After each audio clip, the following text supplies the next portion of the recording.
All right, welcome again to Social Distillation, the submarine still of the internet, where we attempt to drop the bead and pour white lightning straight onto your brain. What are we talking about today, Samo? We've got Wheel of Time, and I know, Scott, it's a day late, but if we get you're late on there, I am going to give you a picture of my asshole on the next The second one, the second hole. yeah, because we can't do the first hole and be on YouTube. No, that'd But be a violation. I'll But the censor second out hole I'll is censor out the educational. natural hole and I'll put in the other one. That Yeah. is just a joke, but it's a semi joke because I've had clients that have been completely tone deaf about the situation, and I'm like, okay. Well, here's a picture for educational purposes. Now we're only going to get through what, four chapters today, but it covers Hmm. over 100 pages. Hmm. So Yeah. unlike the previous chapters where we've been doing a million chapters and not going very far, this one actually covers some distance. Yeah, these are meaty chapters. Um, I had some things disordered in my brain, so I thought we were going to get to certain points that we haven't gotten to yet. But I did go off on a bit of a tangent on chapter 20. So we're starting on chapter 20, page 297 in the hardcover, which is Nynaeve's test for um for Aes Sedai. So we've heard about this test. We saw a lot of the prep of it in New Spring because that's the major part of like the first quarter of the book is Moiraine and Siwan in the tower. They're still accepted, but they're about to be tested, and so they're practicing the weaves, and you learn a fair bit about the structure of the test, but we never actually see the test until now. Um, and then as I was reading through it, I had this thought of, wait, did they morph Nynaeve's accepted and Aes Sedai tests in the show? And so I had to go back to Great Yes, Hunt. because of the sickness in in the two rivers, or the children and being sick and Mm-hmm. stuff. So they Yeah. did merge some of it. Um, they stole some of that to change, which has its own problems. But I went back to the Great Hunt, and I've actually got a number of notes contrasting how the accepted tests, because I think the words what Sheriam says to Nynaeve there is very telling, um, because of what's different with how they, the Aes Sedai, framed the test for Aes Sedai and how it's different. Look, for instance, somehow I had forgotten that um, the accepted test is all the Terra and Griel. That is, it somehow gets in your head and forms these tests for you out of your own fears and desires. The Aes Sedai are actually actively attacking you, basically. They are actively pressuring you. Yeah. Now Um, there was an indication there that they have some sort of feedback loop where they can tell when something they can get things from your memory. mhm, Like she said, the two rivers and and Gawyn is like the two rivers wasn't me, but they can pull things from your memory, which is worrisome if you've got a few mhm, secrets, mhm, you know. mhm. Well, and we see from the beginning that that's a little worrisome that they're able to manipulate memory, because that's very border like, well, getting ahead a little bit here, but they scold her for using balefire during the test, and I'm sitting here going, what you did to her to make her not remember what she's there for, to basically blank her memory, that's awful close to compulsion. So pot kettle, man. Hmm.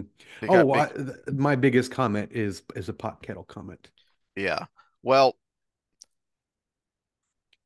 first page and a half, 2 pages, page 297 to 298, her interaction with Rosil, who we've never met before, which isn't as big a deal as it becomes later when we meet people we've never met before and they become major characters. Um, because Yeah, she's a because yellow, she's the I would call this a filler character. exactly. It's We not a new character, it's just a filler. it doesn't need to be someone we've met before. And it's a device because he uses this yellow to contrast with how Nynaeve has been treated so far by the other yellows.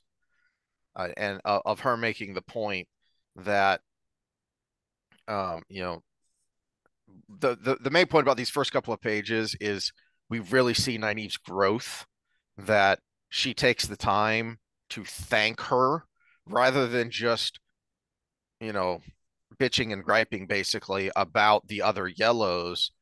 It's yeah, it's a gripe about how the other yellows have treated her, but the focus is thank you for not doing that.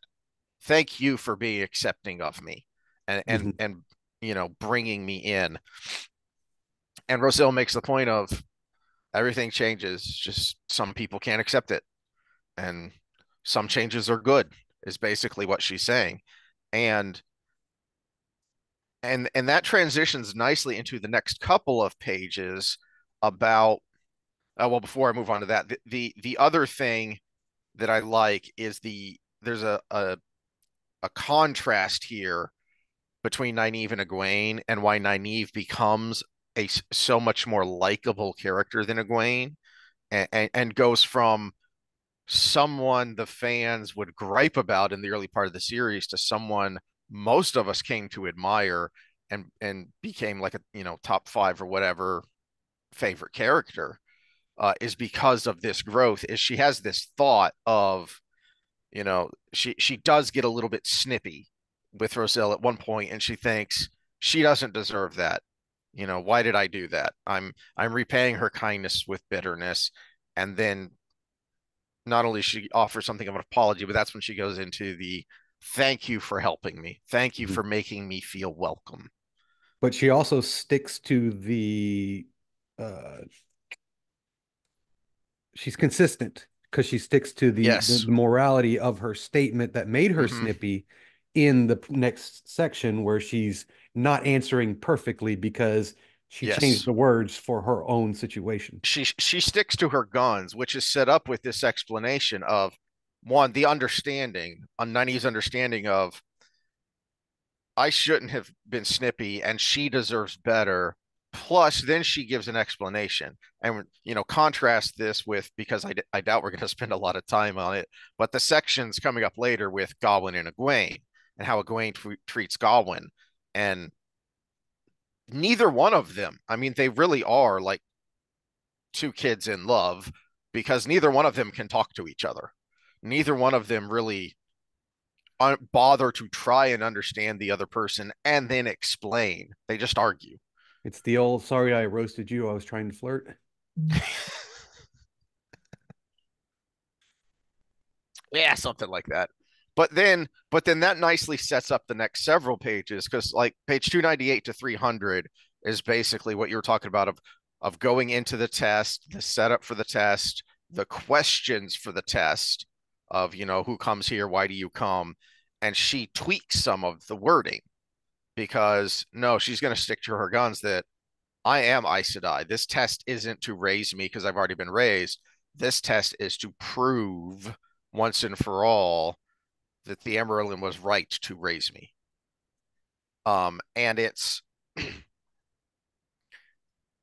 a really interesting, um that's going to come up again later, that this thought I had, that comes full circle, and there's a spotlight shown on it when she gets out of the test, which is this idea of the importance of institutions and tradition, but the necessity of necessity. Those institutions and traditions were implemented for a reason. And when you lose the reason, and it's the institution and the tradition for its own sake, well, now you've got a problem. And this is Nynaeve recognizing, this is why she's, again, why she becomes a fan favorite, because to Scott's big criticism of Egwene is she starts out very iconoclastic, when she's parading as an Aes Sedai, when she's working with the Wise One. She starts off very iconoclastic, And then once she's raised to Amarillan, she starts to become an institutionalist. In her defense, she starts to recognize the importance of the institution. But the reason Nyneave kind of surpasses her here is because she has come around to uh yes, this institution is important, but Hmm. because of the potential good we can do, not just because it's a big shiny white tower. Well, and I think Nynaeve has a better sight than Egwene, which was the hope for Egwene going into it, because this is what Egwene lost sight of is what the institution got wrong, why it got to the point where it's criticized, ridiculed, uh, shunned the way it is. She keeps going back to things like the Three Oaths. Well, the Three Oaths have been around for a while, but everybody has the same trust for Aes Sedai Mm-hmm. that they did before they took the Three Oaths. Mm-hmm. It was a band-aid to the real problem, which is their female manipulation of the world. Well, and again, that's something that Nynaeve points out is that when she's having that private conversation with Egwene while the sitters are all arguing over whether or not Nynaeve passed the test or not, is we're here to lead the world, but so many of us aren't a part of the world. And Mhm. that and so she really nails down what the problem is of where the good is, but where they've gone wrong. Um, before I send us on a tangent, uh, back backwards, I I do like the test itself has a point because, and this is why I think that the flow of the chapter is so good and why I liked it so much is because you start off with this great spotlight on Nynaeve and how she's grown as a person and her understanding of what this test is all about. But then when she actually experiences the test, um, she starts to see, her initial reaction of this is dumb. This is stupid. This is pointless. Well, no, there is a point to stressing you in this way, to forcing you to maintain your calm, a, even in the face of all of these, you know, terrible, frustrating, painful, whatever things. And there's a line on page 306 that jumped out at me. Well, a couple of them. Uh, when she's in the two rivers and she has to leave. Um, she did what she could, which again will come up. Egwene compliments her. I like the way you know, Use the useless weave use the to useless weave to do something because that's the essence of Nynaeve. But after she kind of does what she can to help the two rivers in this attack, not knowing that it's not real, just knowing that something's not right here. And she has this thought, no, this is important, more important than the two rivers. I must go on. So she's acknowledging part of the point of the test, which is that, um, and that's the very next line is feeling like an utter coward, but knowing it was the right thing to do, she ran to the inn, passing through the doorway. And sometimes that's life. You know what the right thing to do is, but it sucks. well, I know the real problem with the tower. They're colonialists because that's obviously the Star of David being referenced there. So we have to ban this book in college campuses, starting with Oh, Columbia. I wasn't going to bring it up, but yeah, the overlapping triangles to form a six-pointed star. Gee, what does that sound like? Yeah. I was going to bring it up and I said, no, let's not go down that tangent because the iconography actually doesn't look like it because they stylize it, which I guess is I kind of like is the icon at the front of the chapter, the six-pointed star. doesn't look like the Star of David because of the way they've shaded it in.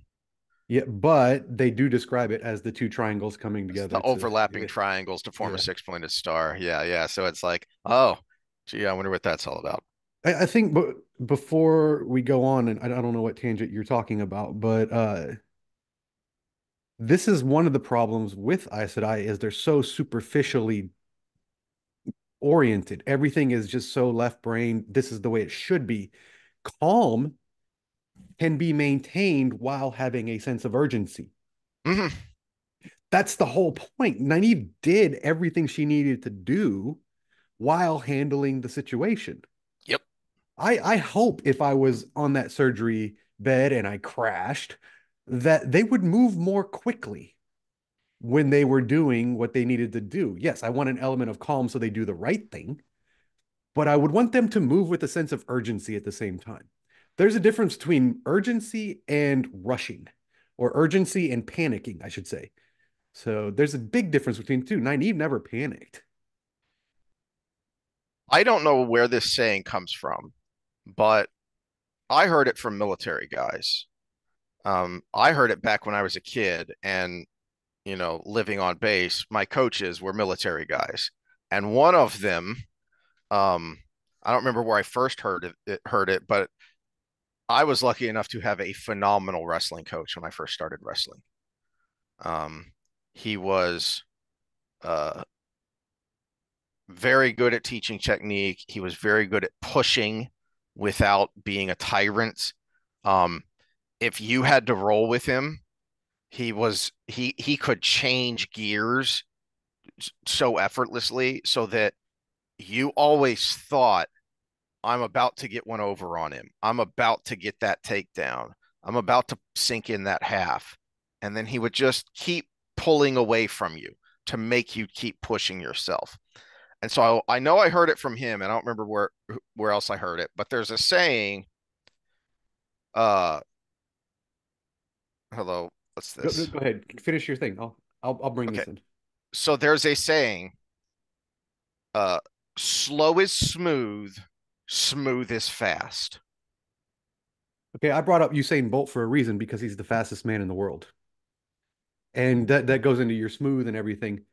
He is tense in every muscle in his body. This is the most stressful part of the sprint right here, which is the acceleration phase. And yes, you can see the muscles straining, but he's calm. He is focused on the task. Mm-hmm. He is not distracted by everything else. He's not panicking. He's not worried about what the other runners are doing. He is putting one step forward at a time, knowing he's going to get to the end as fast as possible. Speed and calm are not are they're not even in the same category group. When you watch really masterful high level wrestlers and jiu-jitsu practitioners, it it almost looks like they're moving in slow motion. And that's what Coach Simpson was trying to teach me is slow down, make it right. And once you are able to make it right, you will be able to make it fast. Well, and this is a lesson I give all my athletes because they always try to rush through things a lot of the time. Mm-hmm. They're either lazy or they try to rush through things, one of the two.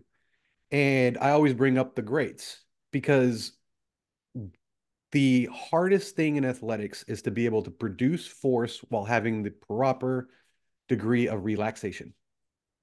And look at a great example if for the basketball fans out there, watch Kobe Bryant, man. There's a reason he's up there with Jordan in the debate because he would be at the three-point line and then he's dunking the ball. Mm-hmm. And you're like, he didn't do a fast twitch movement at all, but he was there. That's why they called him the Mamba. It was like a snake. He would go and he was there. I'll give LeBron credit. He's got that smoothness to him. All of the Mm-hmm. greats do.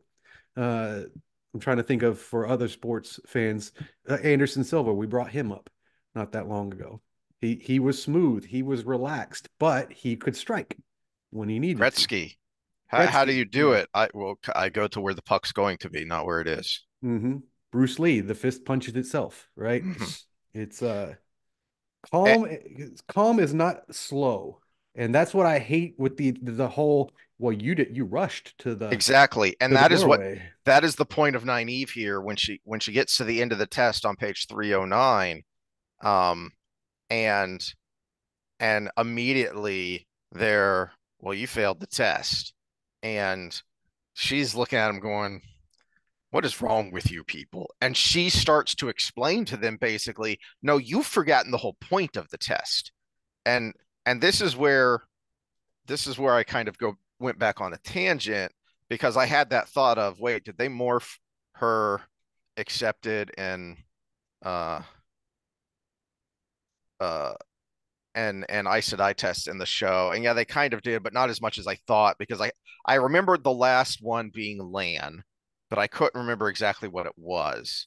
And it was they kind of morphed it and then they turned turned it up to 11 for some reason with the last part of the accepted test. But anyway, um there's a difference between, and this is why I started out with the point of the Terra and Griel accepted test. You go in and it's going to make you face your fears and desires and you're going to have to overcome them. Here you're in a sparring match to prove that you belong amongst one of us. Okay? Uh and for them, for the Aes Sedai, the point of the test isn't just to do these 100 weaves, it's to do these 100 weaves in utter calm.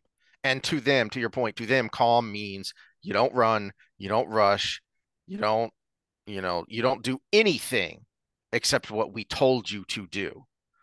Well, that's basically what Sheriam is telling Nynaeve when she's going into the accepted test. Well, that makes sense for an accepted. Hmm. You're not uh as Nynaeve says when she's explaining to them of basically telling them why they're wrong, not just telling them that they're wrong, is when they say, well, you have to swear an oath to never use balefire. No, that's dumb. I'm not going to do that.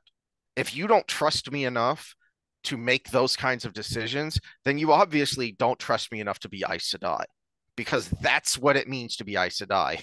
She's telling them what it means to Aes Sedai because they have forgotten. All right, so uh, on page 335 in the paperback, this is chapter 23 of The Great Hunt, that um, the first thing you get as part of this kind of this lesson is Nynaeve saying, first you leave me to stare at my thumbs from morning to night, and now it's all in a rush. The hour waits on no woman, Sheriam replied. The wheel weaves as the wheel wills, and when it wills. Patience is a virtue that must be learned, but we must all be ready for the change of an instant.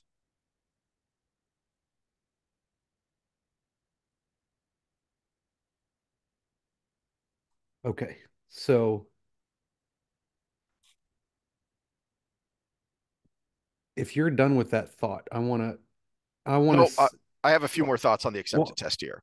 oh, on the acceptance. Okay, go ahead. Yeah, Go yeah. into that. Yeah. So here's one of the first differences, but it's also the reason I pulled out this passage is because it demonstrates the difference between, or what's supposed to be the difference between the accepted and the Aes Sedai test, but also how the accepted test is a stepping stone to the Aes Sedai test. Yeah, patience is a virtue, but then you must be ready to act. That's a stepping stone. That's part of what Nynaeve is saying about the Aes Sedai test is, hey, I acted. I was calm, I was focused, and I acted. That's part of what you were trying to teach me before I took the accepted test.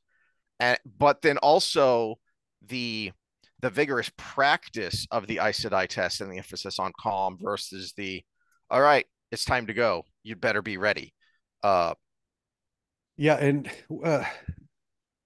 as the accepted, this makes more sense, but as an Aes Sedai, it doesn't because of the name, what it means, servants of all, right? mm-hmm. And what the test does with the way they're using it is servants of the tower. Because the way they're Yeah, using it in this situation was It doesn't matter what's going on around you. You do the tower's bidding. You We show that the try tower is the most important thing to you. we try not to bring the political episodes into these episodes, but I can't help but think of we've brought him up several times, and I think we played the clip the first time we brought him up of the FBI whistleblower on Timcast Hmm. who was told you need to do these things, and he said, I took an oath to the Constitution, and this violates that. And the response was, your oath to the FBI supersedes that. I'm sorry, what? No, that's not how this works. That's not how any of this works. Hmm. Um, and then on page 348, the point of the test of the accepted, and one of the things Sheriam tells Nyneave, this is after her second test, after she has to leave again, the two rivers. The two rivers is in trouble and she has to leave. And she comes out yelling, I hate you. I hate you. Uh um uh Tell me it was not real. Tell me. And and Sheriam says, there is always some reason not to return, something to prevent you or distract you. This Terran girl weaves traps for you from your own mind, blah, blah, blah. Why? Because you must want to be Aes Sedai more than anything else in the world, enough to face anything, fight free of anything to achieve it. The White Tower cannot accept less. We demand it of you. Yeah, as an accepted, as a first step, as a the whole the title accepted. You are accepted into our ranks now. You are on the road to becoming fully one of us. But they have forgotten that when it comes to this. And the the final test, I think, really illustrates that of um Sheriam had kind of warned her about this, and she talks about it after Nyneave gets out. But the last part of the test, when the doorway disappears, and she says, "Oh no, crap, what have I done?" But then she has this thought, I could stay here with Lan. Nothing has changed. Nothing has changed. Egwene is alone in the White Tower. Rand will channel the power and go mad. And what of Mat and Perrin? Can they take back any shred of their lives? And Moraine, who tore all others apart, still walks free, blah, blah, blah. I must go back, she whispered. So she has this fleeting thought of, this is great. This is everything I want. I could stay here. And it's as real as reality. Everything here feels real. Lan is embracing me. The man I love is embracing me, and it feels totally real. But it's the thing that popped into my mind was, as the kids say these days, they call them NPCs. And the thing that popped into my mind was from The Matrix and Cypher. Hmm. Cypher versus Neo. When Cypher betrays them, why? Because I'd rather live in the illusion. Yeah, I know it's an illusion. I don't care. I want the illusion. Hmm. And Sheriam warns her that some people never come out because they find something in there. And, I don't pity them. I I despise them. I curse them that you would take that illusion over reality because reality's hard. And Nynaeve says, no, this is great, but list of things I must do, list of important things for me. Yeah, and the mistake the machines made in the Matrix was they put them all in the same matrix. They should have made a custom matrix for everybody where their life is perfect. And and other people's aren't perfect because without comparison, you wouldn't know what perfect was. I had But never thought of that before yeah, because in because look at Neo's life when he gets approached. He's living in that shithole of a mhm, apartment, pretty much unhappy with his life. The only thing he has going is his hacker life. That is basically what he is. Had he been, Donald Trump circa late 1990s, where everything is good, everybody loves you, and you're one of the richest guys in the world, he would have been like, yeah, who are you? Screw you. That is something I'd never thought of because in the second movie, when he meets the architect says, our first attempts were utopia, but you people tore it apart. You couldn't handle it. But Yeah, I'd never thought, well, but an yeah, but that's individual because utopia. it was a utopia for everyone, which is Hmm. just unnatural and weird and against human nature. But But human nature is to compare. mhm, So if everybody has it the same, you're going to think you have it just like everyone else. yeah. So all right, so the reason I went off on that tangent is because on page um on page 311 and 312, she's telling them, you've lost the plot. You have forgotten. You have basically you have made this too much like the accepted test. And this is supposed to be a promotion. This is supposed to be a step up. This is supposed to demonstrate that I have learned what it means to be a servant of all. Hmm. A- Yeah, yeah. and to It's this is the okay. So the obedience test for the tower because I'm going to be learning from you. This is to show what I can do for the tower in the world. exactly. Yeah. And um again, things aren't an accident, but there's going to here in a little bit, we're gonna have a conversation between Gawyn and Brine about Gawyn's my whole world. Yeah, that's a problem, son. That's not good for you, and no woman actually wants that. Well, The tower is my Nyneave whole world is a meta version of that. and Nyneave expresses the nuance on page 312, where um she's sitting down off to the side talking to Egwene while the sitters are arguing with themselves.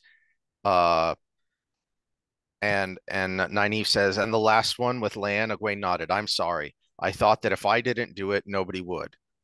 I'm glad that you did, Nynaeve said. It showed me something. Um, I realized that if I had to choose between becoming an Aes Sedai and going with Lan, I'd choose Lan. What people call me doesn't change anything inside of me. Lan, however, he is more than a title. Not that he's my whole world, not that he's my everything. It's he is more than a title.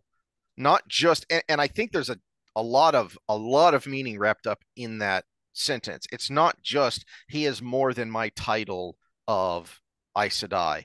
He is more than his title of King of Malkir. He is more than my title of Queen of Malkir now that I am married to him. Well, no, well, let's go a step further to trash on Gawyn. The next sentence in the little brackets there, I can still be me. She does not lose the sight of herself Mm-hmm. in her relationship with Lan. Mm-hmm. Gawyn is trying to be what Egwene needs, not what That's Gawyn is. he is the perfect example of I don't even remember what the context was when you said it, and I was like, oh man, that's deep, and that cuts me deep struck because I used to be the nice guy, and you're actually just a different kind of sneaky fucker Yeah, pretty much. Yeah. because you're lying to yourself and or to the person to the girl you're trying to get When you're because being you're what they want you to be and not you, you are in essence lying to get your way, mm-hmm, which is to be with them. mm-hmm. And he is the ultimate example of that, and why we keep calling him a simp because that's what he's doing. Um, uh, In that same conversation, my note was on 313, the top paragraph. So if you're okay. going to Well, skip past before that, we get there, this is I mentioned this, but this is where she says it. Devotion is important, Nynaeve. The White Tower protects and guides the world. That was Egwene. Nynaeve's response. And yet, so many of us do it without families, without love, without passion beyond our own particular interests. So even while we try to guide the world, we separate ourselves from it. We risk arrogance, Egwene. We always assume we know best, but risk making ourselves unable to fathom the people we claim to serve. That really hit me when I read it last night. But then when I got in bed, my process is usually to sit down and watch an hour of a documentary, and I'm watching this RFK documentary I found on Netflix. I was like, wait, where did this come from? And it's from 2018, so but I hadn't seen it before. And one of the things that made him so loved is because We're he would talking RFK actually, senior. We're not talking yes, RFK junior. yes, Yeah. is so this is, 64, 65 when he after he became a senator. Um, he would go to the poorest parts of America and he would talk to these people and you could see it. It's, yeah, there was a camera there, but he's not playing to the camera. He's talking to the people. He's listening to them. He's asking them questions. And you can see genuine sincerity on his face.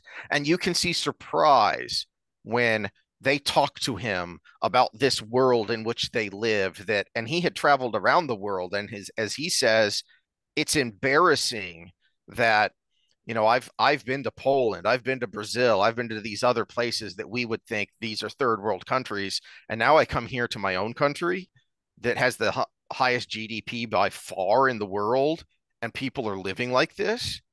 It's shocking, and it should shock everyone, and it definitely shocks me. So he went, that is why he was so loved, even by people who didn't agree with his policy proposals. Was, yeah, but the man cares. He genuinely does. And he's going out there to talk to real people, not just sit in a Senate hearing room while people give canned responses to canned questions. No, no, he's actually out there.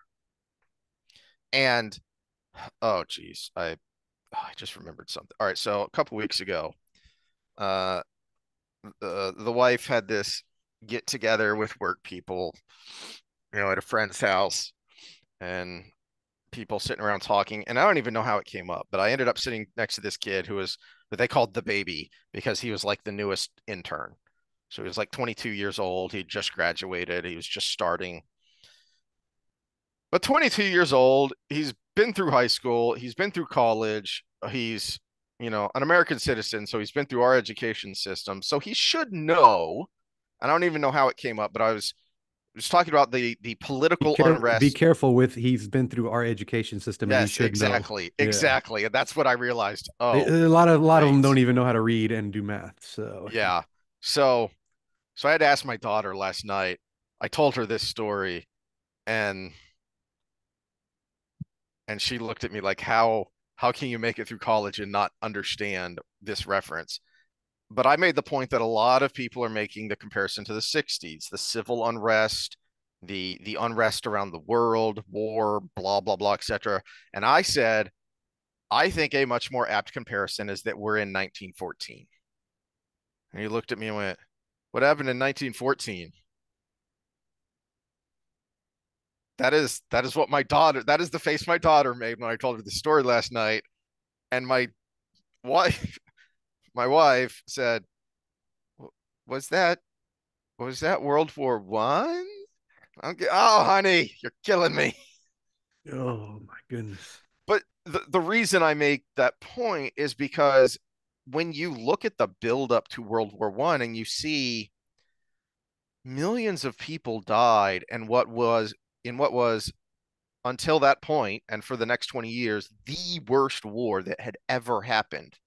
And you're talking about in Europe, which had the 30 Years War, which was, that was nasty. But this all happened. Young men were put through this absolute meat grinder for what was basically an aristocratic penis measuring contest. That the elites of Europe had become so detached from reality that they were perfectly willing to make this happen without the slightest care for the consequences. And that's what separated the leaders that came after from the leaders that came before, is because so many of them, like Churchill, a lot of people don't realize this because they think Churchill was some, you know, hoity-toity rich British guy. Churchill served in the trenches on the Western Front. He was in the Boer War. This man saw combat, and some of the worst of it the world had ever known.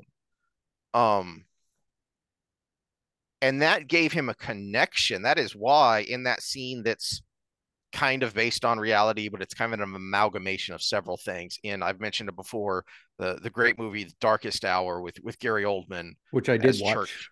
Churchill, and there's this scene where he takes the subway, and everyone's looking at him going, "It's the freaking prime minister. What's he doing here?" And he's just talking to the people. He's just, this is I we are faced with this great crisis. What do you think? What's your name? What do you do? You're a bricklayer. Oh, well, I got you got a lot of work now because it's during the Blitz. It's Mhm. during the bomb. Everyone kind of laughs and is well. So what? Who are you? What are you? What should we do? I'm a homemaker. My husband is in the Navy. You know, we fight. It that is how he is able to connect versus the people that got them into the mess of World War One in the first place. All right, I'm gonna pull us back to the book because we're 45 minutes in and we're only like 3 pages in. So or Yeah, that's my fault. less Sorry about less that. than a chapter in. So uh everything you said, except it could have gone a step further. Mm. Because go to the top of the next page, 313. They saw that sick children hurt you, so that they put more and more and more of them Oh into the yeah. test. Many seem to consider your victories a personal affront, a contest of wills. That drove them to be harsh, cruel, even. So not only is her soapbox about what Ida said I are for, she should have come out and been like, you were the ones that lost your calm. You were the ones that lost your collection because you got offended by what I was doing and Hmm. you reacted to that. And Gawyn makes the point. I warned them this is not going to be like normal tests because not only is she way stronger than anyone else who normally takes this test, she's way more experienced. She's been out in the world. Oh yeah, and by the way, there's some connection to the world of dreams with this Terra and Griel, and she's had practice in it. She's been in it a lot. Mhm. Yeah, that's a great point. Yeah, they're the Um, ones that lost their calm. And in fact, how many of those situations where she was losing her calm was because they kept throwing more and more at her to try to get her, yeah, to get the gotcha. yep.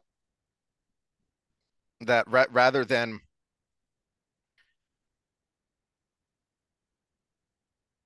you see this sometimes with I don't know if you ever encountered this in your training, but you'll sometimes encounter instructors that want to prove that they're the baddest guy in the gym.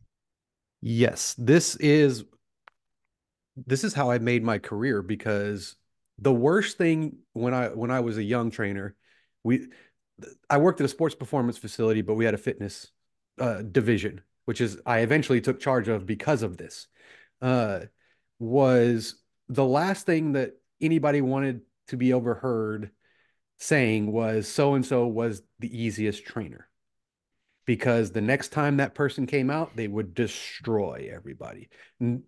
Basically, 90% of trainers put their own personal ego ahead of their clients.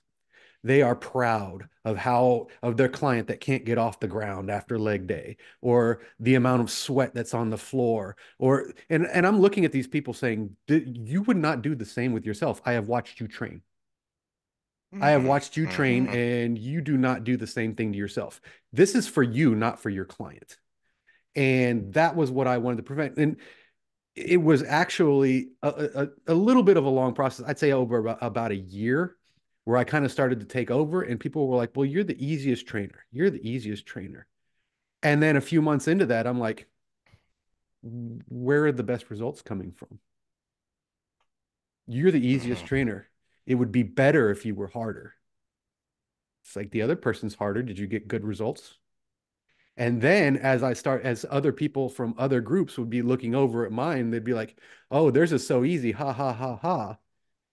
Months, a year down the road, my people are healthy, getting stronger, losing weight, all of the things you want. And that same group that's been spinning their hamster wheel for a year is looking over going, how come they're getting so much better results when the they're doing the easier stuff? Hmm. I'm like, not poaching clients, but you see what you see.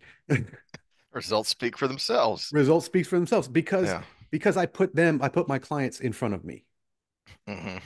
I put my clients in front of me. I wanted them to get the benefit from what they're doing, and I took the hard sale because people don't know what they're doing when they come to me, so they think harder is better.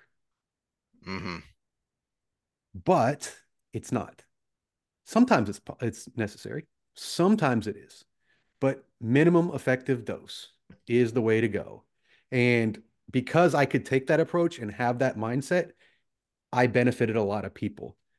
I think that's what you're getting at here. The ego of those involved over what's actually right for those around them. Yep. Yep. Yeah.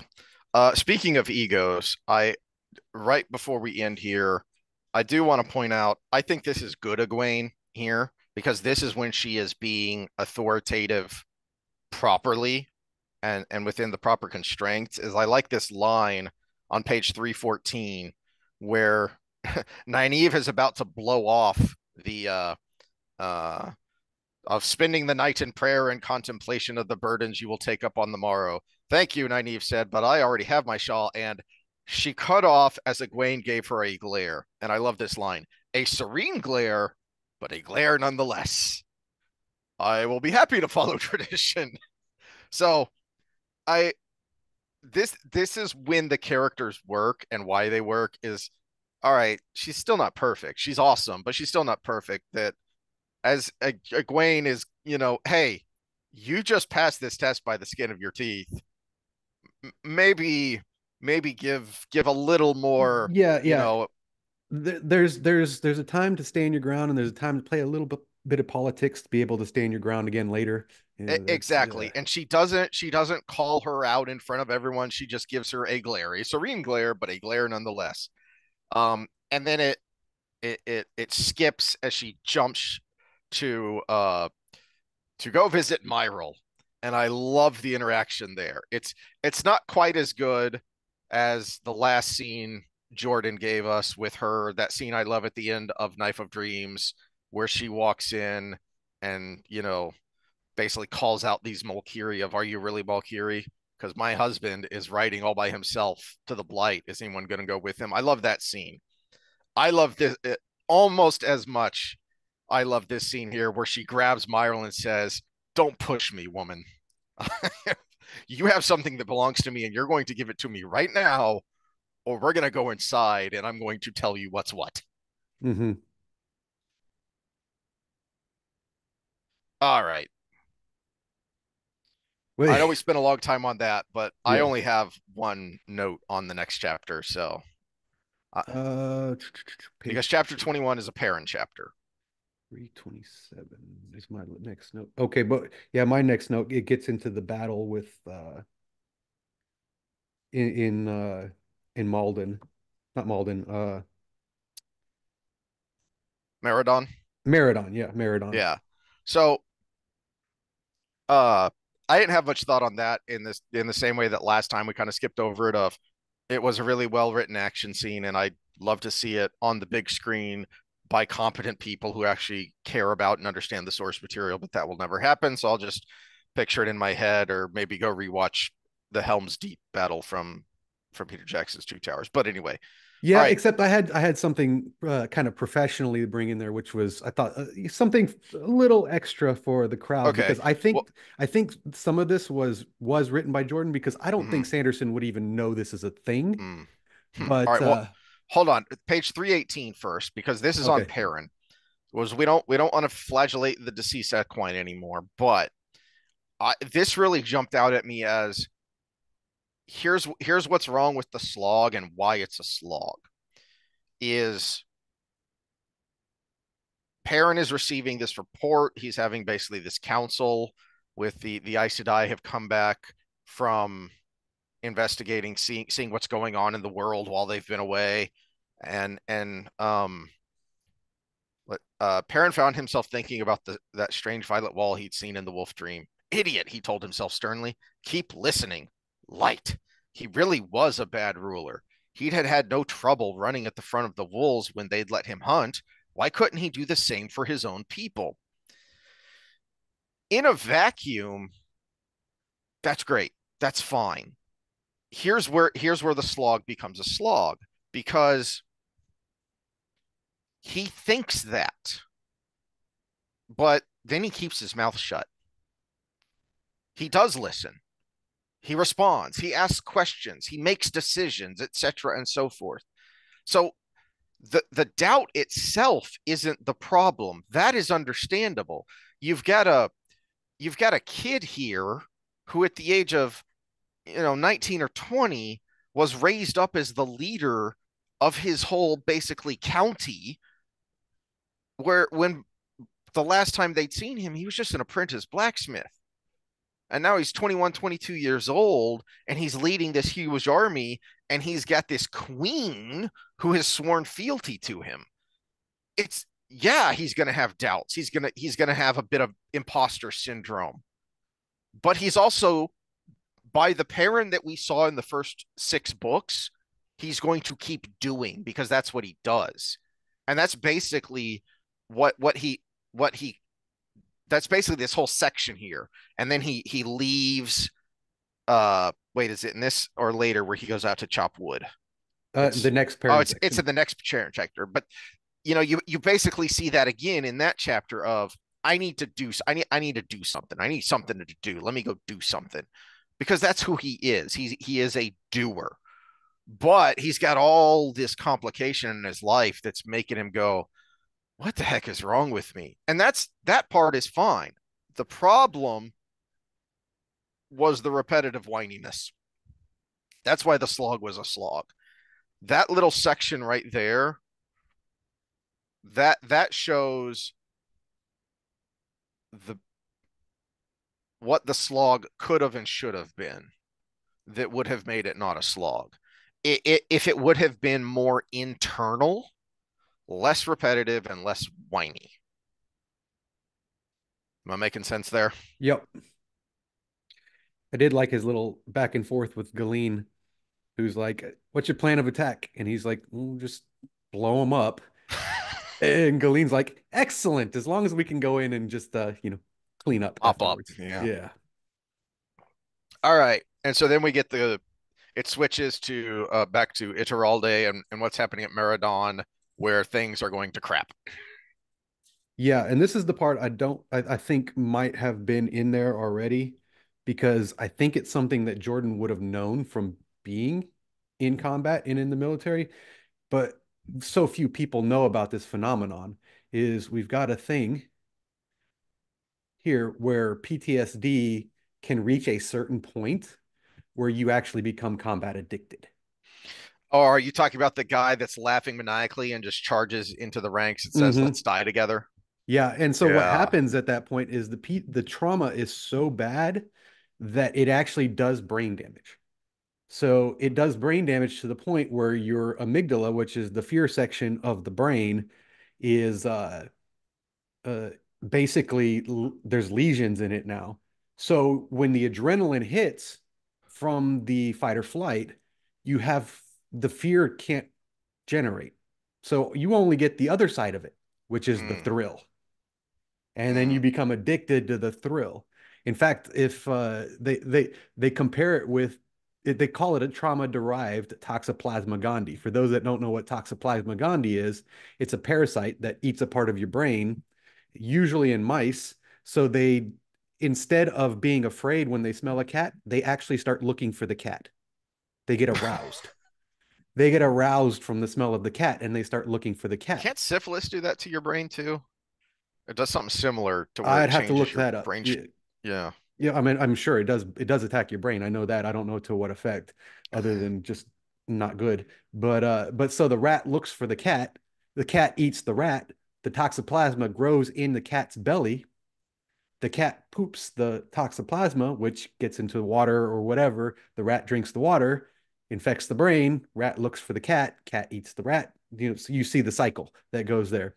Well, if it happens in humans, you can actually contract Toxoplasma gondii, but basically the data suggests you start driving faster, you start taking more risks, you start thrill seeking, you start doing dumb things, and that's because it eats away at that part of your brain. So you get the arousal from the situation without the fear, and that's dangerous.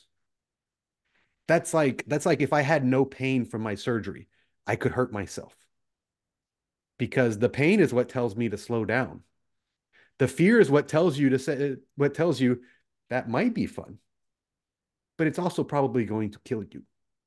And so PTSD, this the fourth stage of PTSD, the last stage, can actually damage your brain so bad in that area that you become addicted to combat. You It was first noticed in the Civil War, but they really did Huh. studies on Vietnam veterans. Well, the first that makes me think of Full Metal Jacket and the second half of the movie where he actually goes to Nam, and you see that in a couple of characters. Um, Baldwin, his, what's his name? Animal Mother is he's kind of like that. He's kind of he's got that wild look. Instead of the 1,000 yard stare, he's kind of got that crazy look in his eyes. But even before that, the door gunner, and Jordan was a door gunner, and so as Matthew Modine's character is flying out, there's this door gunner that's laughing maniacally, just shooting people, And and they he say, says, what was if they it? if they run their VC, if they don't run their well trained VC, and then he laughs maniacally as he's just gunning down people in a rice paddy who, as far as we know, are just people out in a rice paddy planting their crops, and Yeah, he's and just laughing maniacally. that's the famous line where the reporter asks him, "How do you shoot women and kill children?" And he says, "Easy, you don't lead them as much." Jeez. Yeah, yeah. But that's a There's little different. That guy just became psychopathic. This is different because this guy went out into the Trollocs. uh This is the guy that stands up in the trench and starts firing and just goes crazy. It's the thrill of the I ain't got bullets coming at me. I've it's got Trollocs. you you you take that psychopathy and then you add some manicness to it and then crank it up to 11. Uh, good catch, because yeah. The rest of it is just good battle scene Hmm. stuff. Well, I mean, it is important. I like the scene where he goes into the Oh guy yeah. who used to have the control of the city's office, and he's like, I "Dark just came friend." in here to say F you, you piece of crap. Yeah. Yeah. Well, and that's the thing. I think he could have actually had a line in there that was like, whether you're doing their bidding purposefully or not, you're still a dark friend. Because Well, you because the that's friend the of my fr the friend response. the enemy of my enemy is my friend, right? You know. Yoeli, the guy who came to rescue him, the guy who basically staged the coup, that's what he says is, I don't know if he's just a fool or a dark friend. I can't decide. But, you know, we someone had to do something. And it I don't care what it cost me. Someone had to do something. Um, yeah, I like that guy, and I like that scene as well. But I think we get some more of him later, so we can talk about that guy Yoeli and Iturralde more later when we Mhm. revisit Meridon here in a bit. Um, And then we get Talonvor, the simp number two, and Morghese. Now here's where I think Talonvor's not as bad, but I think Sanderson had trouble writing, which is the benefit of having Nynaeve so fleshed out with Lan so mhm. early. I think writing the because Gawyn didn't really start going bad till Sanderson took over too. I don't think he understands how to write a man in a power differential in the reverse, where the Mhm. woman is the person of power. Lan is worthy of Nynaeve. Nynaeve is worthy of Lan, which is the opposite of most warder Aes Sedai relationships, right?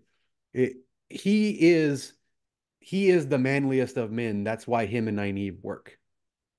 These guys that are coming from the bottom up, Brian's advice is perfect here in a minute because it is exactly how you deal with the power differential. You Mhm. become something yourself. Mhm. And Gawyn's just trying to be that thing for her, and so is Talon for Morghese. He's trying to be that thing she misses, which is real love in her life. I mean, that's something, but you also got to be a man. Which he kind of demonstrates with his talking with her saying, I heard that you were as single minded as Perrin was. as focused, and you did it almost as much as he did to get me back, and that's all you cared about. So there is an element there, but it's not fleshed out enough. It's still too focused on her, I Hmm. think is what you're saying, basically, right? Is that, yeah, he was a man in his devotion, in his single-minded devotion to rescue her, but Yeah, but it had was she come still back all and to now he's her. a banner general in the army because he was trying to do the right thing and get to the right, and he wanted to make sure it was done right, and it turned out he gained a position in the It, process. if he was in that meeting because he was basically like Tam's right-hand man now, Hmm. right? Yeah, yeah. Then that would be the example of what Brine is about to explain. Hmm. And my first thought on chapter 22 was, Matt chapter, son of a bitch, Gawyn. That was literally my first thought because I saw the dice, and then I looked down at night, Gawyn. Oh, jeez. Um, I but had a flash of pity because of the way Sanderson actually did a good job of him describing him trying to stay away from it, mm-hmm, but he would just mm-hmm, be halfway there and just realize what he was doing. mm-hmm. That makes me feel like talking addiction. You know, the people that no, I don't. I deal with them as clients. I've dealt with this client before. I'm tracking my food. I don't eat a lot. And then someone's like, "Yeah, they went to Jack in the Box and have no recollection of it." I'm like, "Yeah, that happens. That happens with addiction because you do that." He is addicted to Egwene, which is some sympathy, but it's annoying as hell. That's a good point and leads right into my first note here, which is on page 339, because he's kind of he's immediately arguing with Brine, and Brine makes the point. See, where is it? Uh, so on page 339, yeah. Well, let's start with what Gawyn says. So your advice is to let her remain exposed, perhaps take a knife in the back? I haven't given any advice, Brine said, leafing through some reports on his desk, his firm face lit by flickering candlelight. I have only made observations, though I think it curious that you conclude that you should leave her alone. Um, I think he's wrong there in saying that you conclude that you should leave her alone. I think he would have been more right by saying, I think that you conclude that if you leave her alone, she will have a knife in your back in her back. yes, Yeah. you have concluded that there is a dichotomy here. Hmm. That basically what he's saying that could have been a little better written is, dude, you've got a false dichotomy here. Hmm. It's you have concluded that either I cling to her like a puppy, like a lost puppy, or she's going to get assassinated. Life's a little more complicated than that, son. Hmm. But I do love where this conversation goes, and I had forgotten about this, and it jumped off the page because of what you said earlier about Galad and comparing him to Perrin, which is going to come back around. And I don't think it's an accident that we've got this conversation here. And then in the next chapter, we're going to go back to Perrin and his trying to reconcile the wolf, Hmm. right? Which is Galad is so down at the bottom of page 339, and then going over into 340. Um, you always were the passionate one, Gawyn, like your mother and your sister, impulsive, never calculating like your brother. Gala doesn't calculate, Gawyn said. He just acts. No, Brian said. Perhaps I spoke wrong. Galad may not be calculating, but he isn't impulsive. And this is the key here of how and why you compared Galad to the wolf. To be impulsive is to act without careful thought. Galad has given everything a great deal of thought. He's worked out his code of morality that way. He can act quickly and decisively because he's already determined what to do. Yeah, which is the parent analogy because he loves to figure out the puzzle, but then when he gets to the end of the puzzle, he never acts on it. Mm. He's like, uh, okay, now what? Well, now you do because you've figured out the puzzle. This Hmm. is, Yeah, yeah, yeah, yeah. no, You click it all together, you know. yeah. Um, Or what you this move made to the me next think of. puzzle. Sometimes Yeah, that's the answer. th this is why I love baseball and why I loved playing baseball. And it's actually something we brought up a little while ago, which is the NFL draft. Why do people love the draft? Because it's the expectation. It's the no games have been played. There is no score. There's no record yet. You have yet to be disappointed once again by the Chicago Bears, and you think, hey, maybe this is our year that we'll finally get a quarterback that won't suck. What's that, Dad? That's a quarterback. Why don't I know what that is? Because we're Bears fans, son. Great meme. Great meme. Never gets old because it's never wrong. Um uh I loved the anticipation. The all right, I'm out in the outfield or at third base or wherever I'm playing, and here's the situation. Here's the count. Here are the runners. What'll happen if the ball gets hit? Ground ball, line drive, pop fly, over here, over there, over this. I've got to do this. I've got to do that. I loved working through all those scenarios so that when the pitch happened, I would move instinctively because I already knew. And if anyone who'd played Little League, if you had a good coach, you would work those drills. Okay, runners at first and second, 2 outs. And you didn't know where he was going to hit the ball. You just knew the situation of, you know, all right, so you need to know, everybody know, what are you doing? What are your various possibilities here? Um, and then at the Maybe end, maybe that's why I didn't like baseball and I loved catch can wrestling because it was like, what do I do? What are they gonna do? I don't know. I'll just go with it. sticky hands. Yeah. Oh yeah, that's I do that with back patients. So or but Yeah, not patient. I can't call them patients. Back clients. yeah, I miss sticky hands drills.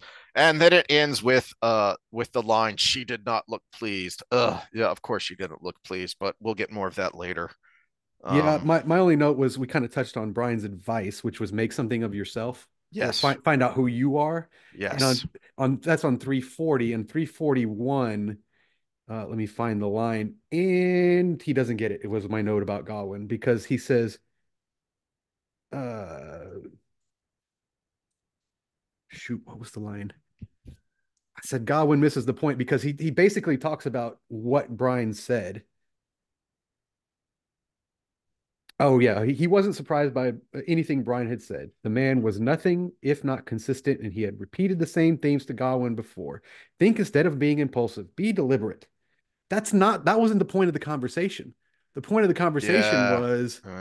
was go be Gawyn first and make yourself into somebody she the wants to the love. point of thinking and deliberating is to figure out who you are Hmm. and what you want to be. Yeah, yeah, that's a good catch. Um, all right. And then we finally get to Matt on page 343 after Gawyn does not look pleased. Of course, she doesn't look pleased. All right. Yeah, I was I I only have one note on this section, and then my concluding thought was, but otherwise, meh, it's fine. It's yeah, a pretty I, lengthy section. yeah, I don't think it's fine though because the same way he doesn't get Matt, he doesn't get Birgitte. Mm, 358. okay. I might be skipping past an Elayne section, but we'll come Uh, back to it if we no. no that okay, so that section was that lengthy. Okay. Yeah. So 358. She tossed him a coin in thanks, and he nodded his ugly head to her. He was missing several teeth, one eye, and most of his hair. Best looking man in the place. I'm like, going too far. You know what? That is a good catch because that's exactly what he does with Matt. Exactly. I mean, that's what I'm saying. He does That's a not good point. get it. It's just too far, too far. Make him like just rough looking with a broken nose, and he's the best looking man in the place. That would have been fine. But Hmm. this whole, yeah, it was just too far. Yeah, that's a good catch. The other thing, okay, so there's another, my point is on page 359 where he goes too far. And I don't know if this is him going too far. or something in Jordan's notes, or if this is purposely making Birgitte go too far. But Birgitte says something here that made me go, wait, now hold on a second. I just feel like every time we get to a Matt section, you, it's Who Framed Roger Rabbit, where you're in the real Mm. world for several sections of the movie, and then you're in cartoon land, right? That's what it feels like to me. So for the most part, um, except for that bit that you just pointed out, and which made me go, but I didn't catch it like you did. It just made me go, bleh, is, but for the most part, the dialogue, the back and forth between Brigitte and Matt's pretty good here. It's or it's okay. It's fine. It for a while, I forgot that I was in cartoon world, and it was real. That to me, most of the dialogue was a But they're just fine, little moments that keep coming out at me and but just then like exactly. uncharacteristically, he didn't slap her in the backside. I'm like, Matt never slapped serving women in the backside. He would dawdle him on a knee, but that was like a mutual He would participation he would kind of he would thing. give him a wink. He might, you know, casually brush their hand as he handed over a coin or something. But no, he was much smoother than that. That's why he was who he was. That's why he Well, and he did have worked. Yeah. manners. They were Yes. they were subpar for the two rivers, but they were the two rivers compared to the rest of the world. Yes. Yeah. Yeah. Yeah. Um, all right. But then she says something here that made me just about drop my head straight to the desk, which was he's he's insisting he's going in. All right. No, I don't have a choice. I'm going in. Um, I have to go into the Tower of Genji. I have to rescue this person. This started to rub me the wrong way because, yeah, it makes absolute sense that Brigitte says, then you're a dead man. Don't do this. Don't do this. But Brigitte, of all people, would understand. But sometimes you do have to scale that cliff in the pouring rain. I mean, Mm-hmm. I think that's a specific example she gives when she's talking to Matt at one point, or maybe it's to Elayne, of, one of her stories is, you know, this is a suicide mission, but sometimes you have to go on a suicide mission. And she of all people would understand that. And so on 359 here, uh, she says, well, let me back up a second because this is actually a Matt moment I like and it doesn't go too far. It's not cartoonish, which is when he reaches in without looking, takes a fistful of coins out of his belt pouch. You know what I'm talking about? Yeah, yeah, yeah. This scene here, I love this. And he's just looking Brigitte dead in the eyes, and he throws the coins up in the air. And I love the way he describes it of um he tossed them above the table. They came down in a spray, hitting the tabletop. Not a single one of them bounced or rolled from the table on the floor. Matt didn't look down at the coins. He met her eyes as they all rolled and vibrated to a stop. She glanced at them. 2 dozen coins. Each had landed face up. That is a really good, that's doing Matt right because when he gets serious, he's serious, right? He's not going overboard here. He's not ostentatious. He's just making a very simple and direct and dang it, I know what's about to happen here. He is quietly confident. Serious Matt is quietly confident, Mm-hmm. right? And and that's when he usually gets Matt Like he's okay. made a decision. Exactly. He's decisive, not Jeez. Oh impulsive. yeah. And which leads directly into where I then get mad because after this scene that I thought was great, he says 1 in 1,000 is good odds, he said, for me. Which she knows because she's made that comment. She just made that comment when she went to get him from the guardhouse saying, why are you stealing my men's coins? I'm not stealing, I'm dicing. Yeah, well, that's basically stealing for you. And then she says, bloody ashes, you're as bad as Elayne. Don't you see? All it takes is one wrong throw. Even you miss once in a while. Okay, first of all, no. Like I just said, you of all people understand Yeah, there are suicide missions, but sometimes you have to go on the suicide mission. I mean, the story you gave about going in to the tower, your story about going into the tower with Geidel, you knew it was likely a suicide mission, but you didn't have a choice because this was your man and this was the only way to get him right. So it was worth it to you to take that 1 in a million risk. Didn't matter. You were going to do it. So first of all, you should know darn well that Matt's going to do this, and for him, it's not a choice. It's he's going to do it.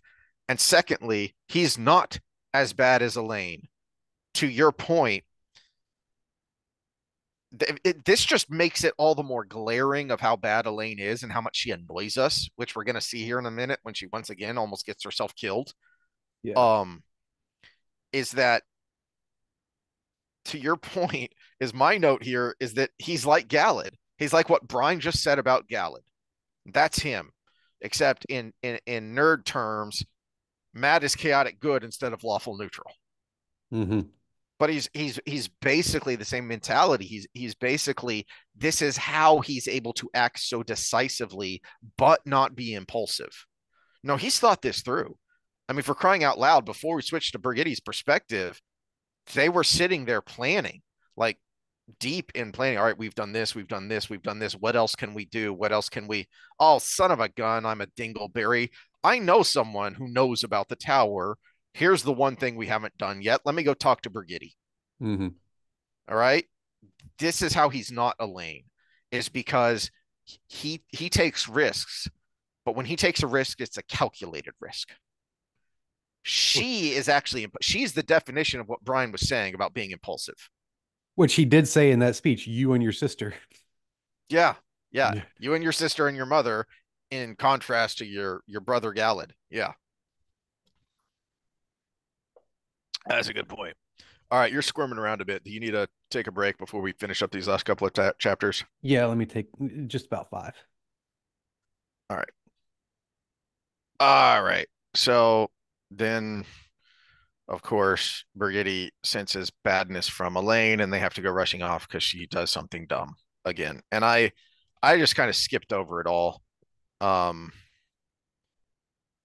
I think would you say your first note was? on page 376. Okay, so mine's after that. There was just one takeaway I really had from it, but Um, you know what you know the thought in my head when the setup for what she was doing.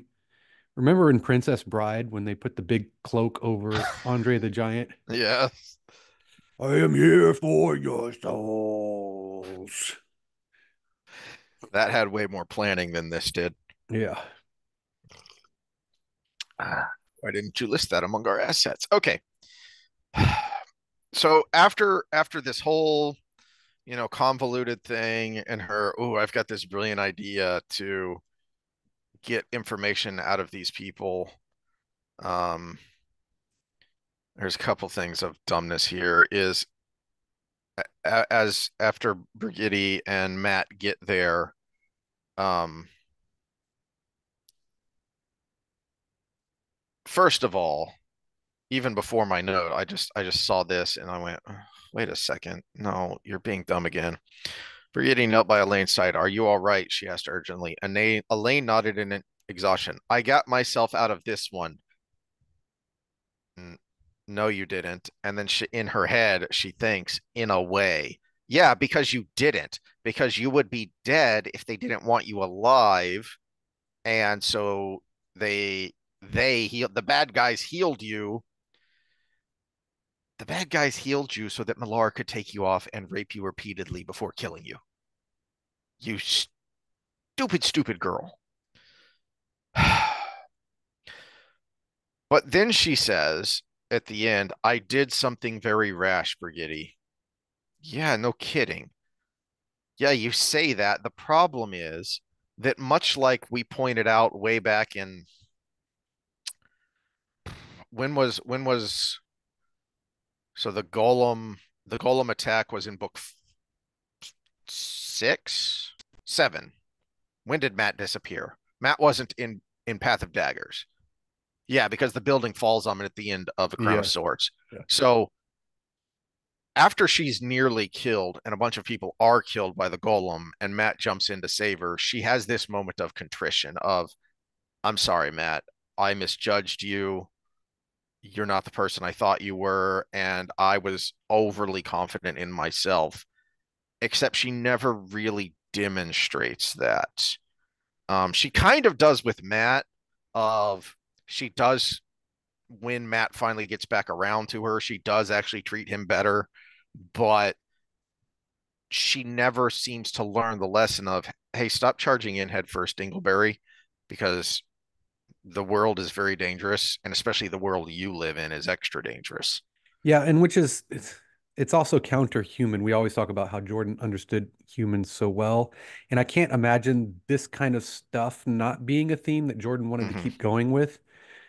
This is not how pregnant women that want to keep their babies do things. They And actually become hyper vigilant about safety and health mm-hmm, because that mm-hmm, carries over to having the child and being hyper vigilant of the environment around the child. This is the natural course of things. Women who are adventure seekers all of a sudden become prudes when they become pregnant. Nicole sold her motorcycle that the moment she found out she was pregnant. mm. It's just the way that women are because that makes sense. And she has that moment in her head of where is it? Actually, I think it's in chapter 24. No, it is here. Okay, so uh oh no, this is it switches to Gawyn and Egwene, and Gawyn just says, "You know what? I'm done. I'm out of here. I forgot about that, but who cares? We'll get to that more later when we come back Where to he Gawyn. almost has the lesson right at the end. So he left Tarth alone. Almost. Yeah, Yeah. almost. Um But the big complaint here is where you should have been the whole time. uh before we get to more griping about Elayne, the chapter 23 ends with a short section with Lan, and um he's trying to set something up here. But we've griped about this a little bit, is that Lan doesn't seem like Lan. He doesn't act like he'd been acting. He seems to have reverted in much the same way we gripe about Perrin, and why the slog is a slog is he's not the same man that he was when we first met him. But He yeah, let he me add context to it because Nyneave is the big thing with this in Land's transformation yeah. because well, Moiraine too in New Spring because Land the way he was born and raised was one man against the blight. Hmm. And if you're one man against the blight, you basically have that resolution of death. Moiraine gave him purpose beyond being one man against the blight. Nynaeve gave him perspective on, hey, it's not about me. There's a whole world I need to protect here, and that whole world is Nynaeve. And I'm not protecting her by going to my death. Hmm. And that's the part we lost. We just completely lost that. He reverted back to one man against the blight. If there's a single main theme in this whole reread and why we started it, it's set up and payoff. Because the series, the reason it doesn't work is because it basically doesn't never sets anything up. It just tries to give you payoff after payoff, and they don't work. And okay, yeah, there's a setup here for the payoff later of when Land finally says, okay, raise the golden crane, raise the banner. And you're all supposed to go cheer and go, yay. Okay, except the setup has to make sense for the payoff to be impactful. Mm-hmm. And so the payoff that Sanderson is trying to set up here doesn't land because the setup is silly, frankly. It's just, well, it's the gripe about modern storytelling that I have. It's why I don't like J.J. Abrams, even though he makes very pretty looking movies and TV shows. he's never really setting things up. He just says, I want this cool thing to happen. What do I need to do to make it happen? Okay, fine, we'll do that. And it's it, it's the simplest, most basic thing to do because all he really cares about is the cool thing that's going to happen. Hmm. And he's not building anything really. All right. Anyway, and then we go back to Elayne. So let's gripe about her some more.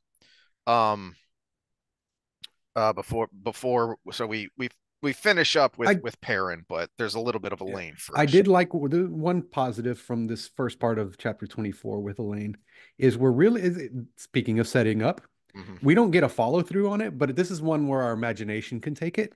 Is we're getting Melfane, I'm assuming that's how you pronounce Mm-hmm. it, Melfane as the new Lenny. She's really stepping into that role really Yep. well, and I think he hit that one on the head. Yep. So Well, and this is also where we have her internal thoughts of how scared she was of when she got knifed, and that's when um so she's having this thought. It's on page 384. Feeling that knife enter her side, pierce her skin, dig toward her womb. That had been different. The terror. She could remember the world blackening around her, her heartbeat thudding, growing louder, like the drum beats at the end of a performance, the well, ones and that here's came here's the before the silence. yeah, and here's the negative side to Min. The negative side to Min is exactly what I talked about with losing fear or losing pain. Pain is a signal, fear is a signal. Min told her the babes are going to be fine. She lost the signal that she needed to have fear for her babies. Yeah. Min should have kept Yep. her mouth shut. The problem with that revelation there, with that little paragraph, is first of all, we don't really see much of a change in attitude and action following this. But right before that, she was throwing a childish tantrum because her midwife told her, no, bed rest for a week, period. Your body, and thus the babes that you are carrying, have just been through a tremendous amount of stress and they need to recover. Yeah, and we'll give a little credit here to Brigitte's interaction with Elayne is we've bitched about it how it just became the same Mm-hmm. relationship Mm-hmm. over and over. This was one of the better moments of it. And I think it actually hits harder because we contrast it with just seeing Gawyn.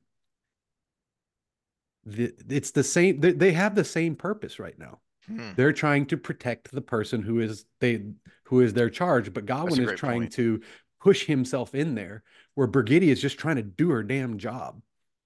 And she was already her own person before she became Elaine's warder. Well, and there's actually a contrast there too, because Gawyn had a person he could be. Birgitte had a person she was, and it was ripped away from her. So this was her new purpose. This is what she found to replace the void of what she had Mm-hmm. lost. Yeah. Gawyn put everything he had into something he didn't have, all his energy into something he didn't have. She got something that she decided to put all her energy in. There's a Mm-hmm. big difference between the two. That's a good point. That's a good point. But then my final, for crying out loud, Elayne, um, page 385, the last page of this Elayne point, or this Elayne point of view, is that so she's thinking about what she learned, and one of the things I think was Chesmal that she was talking to said that the invasion is almost ready. It will be ready at the appointed time. Invasion of Andor of Camelin. What's that all about? You are sitting in front of someone. I don't know that she knows the full extent of this yet, but she knows Matt's a general and a good one. We know Well, not to that, mention by title, Brigitte is her general. yeah. And she wanted to think about it first. Hold on a second. You have your general and someone who should be ranked among the great captains now, if not above them. We the reader knows that he's actually above the great captains right now. Hey, while you have this moment, maybe you should bring this up and see what they think about it. What does this mean? What are the possibilities? How do we prepare for this? Yeah, even if it's from a perspective of where are we vulnerable right now? Hmm. Because Because you're this is something where Birgitte could be like, "Hey, Matt, I know you got this mission, but lend me your ear for a second." exactly, Yeah. and this really annoys me because it the way it happens here in a little bit towards the end of this book is again back to the J.J. Abrams style of storytelling. Is it really seemed like we need this really cool moment where the bad guys just come in and lay waste, and oh my gosh, the good guys are in so much trouble now. But okay, but we need to get there in a way that makes sense, you know? And this doesn't make sense. You're purposely, yes, we gripe about Elayne, and she is headstrong and arrogant in that way, arrogant in putting herself in danger, but she's not a moron. And this is a moronic move Which because you want that reveal later. which is funny because sometimes the best thing to say is nothing at all. We could have removed that whole annoying section from the book and solved both of those problems. Elayne learns lessons and surprise invasion happens. Mm, We could have removed that. We could have had a short one-page rescue scene where Malar gets to Chesmel and finds out she didn't say anything and slits her throat and gets out of there, you know? hmm. We could have eliminated what 30 pages, 40 pages It and was a big actually chunk of had a better stuff, yeah. result than if nothing was said at all. And then we get back to I think this is the scene where he goes to the Lord, right? In Meridon. No. Yes. This is where he's talking to him after, and he's Yeah, yeah, saying, yeah, yeah. yeah, he's going to get executed. He's going to demand execution, and Yeah, and Ideraldi's like, "Oh, frickin' Borderlanders." yeah, well, and that's the thing. Iterald is he's a thinker. He's a Hmm. Matt. He's the most like Matt of the generals, I think, and he's like your tradition's in the way of what's right. Yeah, And yeah. that's just like what we gripe about with the tower and everything. It's like sometimes that half of the problems in these things, and probably most likely in most cases in the real world is when tradition trumps what is actually right and what is your feedback from the environment around you. Speaking of feedback from the environment around you, and then we go to Perrin and his uh learning learning in the wolf dream, learning from Hopper. Um one of the things that jump out at me that that Hopper says is oh, where is it? It's on page 391. You are quick to blame, young bull. This is not a thing of wolves. And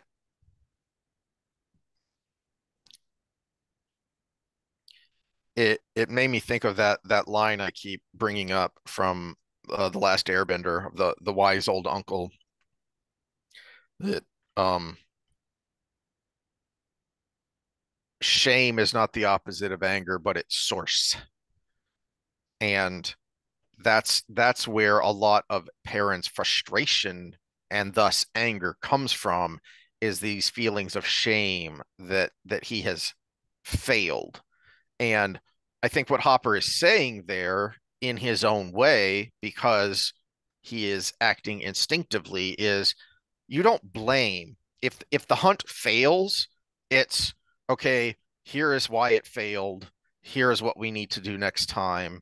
Now let's move on. Mhm. But it's not a matter of blame, it's a matter of this is. Now let's learn and let's move. Yeah, and I always harp on the dark one's evil versus human evil.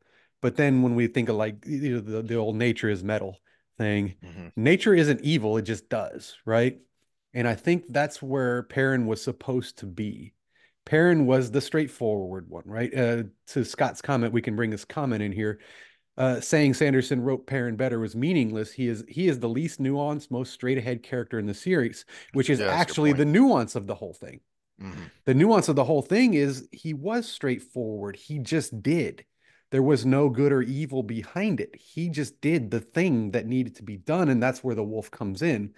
Nature isn't evil, even though the alligator rips the throat of the wildebeest, right? We would Hmm. say, "Oh, that's so evil." It's not evil. Alligator hungry, alligator Hmm. eat, and so it's Oh, geez. and so he was. I think he was supposed to be, and that's why Jordan wanted to make him a lord, was a contrast to all the Yeah. machinations and manipulations that are going on. And Fail was there to protect him from those things while he could be him. And I think that was the whole arc, which is nuanced. That is nuanced if you take it into context with the whole world. Where I disagree with Scott is he says he's so straightforward. That's why he was easy to write. I think Matt was straightforward too, from the perspective Mm. that Scott is coming from in the term the use of the word straightforward. We knew what he was. We knew what to expect. We knew where he was going. I think Matt was straightforward too. Sanderson just can't get out of his own head on that. But no, I think that's the point. That is the nuance of Perrin's character is he was supposed to be the connection of what bringing nature into and contrasting it with what we call what human machinations are and why they can get in the way. Yes, nature gets in our way too, but we get in our own way too, and he was supposed to be that contrast. And this is the revelation that he has in this chapter, and this is why the slog is a slog because This the revelation could have come a long time ago. Is that what you're well, these seeds, and we kind of talked about this while we were going through the slog, and that was kind of what we wanted to focus on is why do we think this is a slog? Where did it go wrong? Where did it where are the nuggets that actually work? And these seeds are planted through the slog. The problem is all the stuff around it, they kind of get lost. So on page 392, uh Hopper is speaking to him. You are often here too strongly. It is what you do. Hopper had told him that off and on since he'd known the wolf and the wolf dream. But suddenly Perrin saw a new meaning to it. It was about coming to the wolf dream, but it was also about Perrin himself. He'd begun to blame the wolves for what he did, the way he was when fighting, the way he'd become when searching for Fail. But were the wolves the cause of that? Or was it some part of him? Was it possible that that was what caused him to become a wolf brother in the first place? Is it possible, Perrin said, to run on four legs but not come here too strongly? Of course it is, Hopper sent, laughing after the way of wolves, as if what Perrin had discovered was the most obvious thing in the world. Maybe it was. Perhaps he wasn't like the wolves because he was a wolf brother. Perhaps he was a wolf brother because he was like the wolves. He didn't need to control them, he needed to control himself.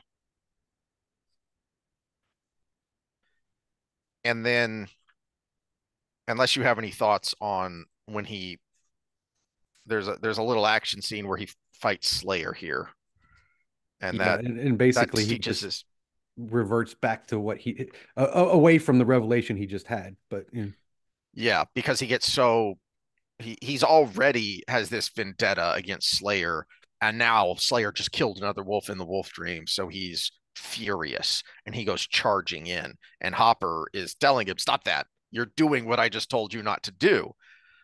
But I don't mind it here. I don't mind that reversion because he has this revelation, but it's why motivational speakers and books sell so well, but so few people actually change. Well, I mean, it's one thing to to hear this revelation. It's another thing to go, all right, now how do I enact this to actually change myself? That's hard. So I don't mind the reversion there. So like in a vacuum, I find this a very good parent section. You know, setting aside the slog, setting aside some of the problems that come later in a vacuum, I think this is a very good parent section because he's starting to have this revelation. And then he reverts because it hasn't sunk in yet. But because of that, that helps him when he escapes Slayer and he has this final moment with Hopper before he leaves the Wolf Dream, and then he has to get up and go think. And his way of thinking is to go chop wood, which I can relate with because my way of thinking is I got to go out in the garden, I got to pull some weeds, I got to prune the trees, I got to keep working on repairing the fence, whatever, that kind of thing. And it is in this moment, so page 397 to 398, as he's thinking while he's chopping this wood. Um, oh geez, let me find it. Um, I'm sure you have thoughts on this. Um, oh, here it is. Yeah, so it's at the very bottom of page 397. It felt good. Why was it that his mind worked so much better when he was doing something? Loyal spoke much of sitting and thinking. Perrin didn't think he himself could figure anything out that way. He split another log, the axe cutting clear. Was it really true? Could his own nature be to blame for the way he acted, not the wolves? He'd never acted like that back in the Two Rivers. He split another log. I always was good at concentrating my attention. That was part of what had impressed Master Luhan. Give Perrin a project, and he'd keep working on it until it was done. He keeps splitting the logs. Maybe the changes in him were a result of encountering the outside world. He'd blamed the wolves for many things, and he had placed unnatural demands on Hopper. Wolves weren't stupid or simple, but they did not care about the things that humans did. It must have been very hard for Hopper to teach Perrin in a way that Perrin would understand. What did the wolf owe him? Hopper had died during that fateful night so long ago, the night when Perrin had first killed a man, the night Perrin had first lost control of himself in a battle. Hopper didn't owe Perrin anything, but he had saved Perrin on several occasions. In fact, Perrin realized that Hopper's intervention had helped him to keep him from losing himself to the wolf. As he goes on, he eventually has this revelation where he says to himself, what if I was this all along? It's just nothing in the Two Rivers caused it to come out because the Two Rivers was simple. And now the world is much more complicated and dangerous. Yeah, the way this is described and the mechanisms behind it is very similar to meditation. Okay, so you've got your That's default my mode. exact note. Yeah, Yeah. you got your default mode network, which is the internal thoughts that come out, the memory based internal states, but they're very disconnected from the external world, from your senses coming in, from your sight, from your hearing, from your smell, all of it. It's very disconnected. And when you start a task that is novel or new, or doesn't take a memory component to a large degree, it down regulates. And so this is one reason why breath work is so important for meditation, because what is breath work but taking something you do automatically and adding conscious thought to? So you're making a task out of something you do automatically. Breathe in, and you're consciously thinking of something you autonomically do. And so you're actually down regulating your default mode network, which is where all these ruminating thoughts would come in. And so the same thing, he's doing a task, a very mundane task, but it is a focused task. If you're not focused, you're not going to hit the piece of wood in the right spot and you're going to Mm-hmm. hurt yourself. So it is a very focused task to down regulate, but now he's actively thinking.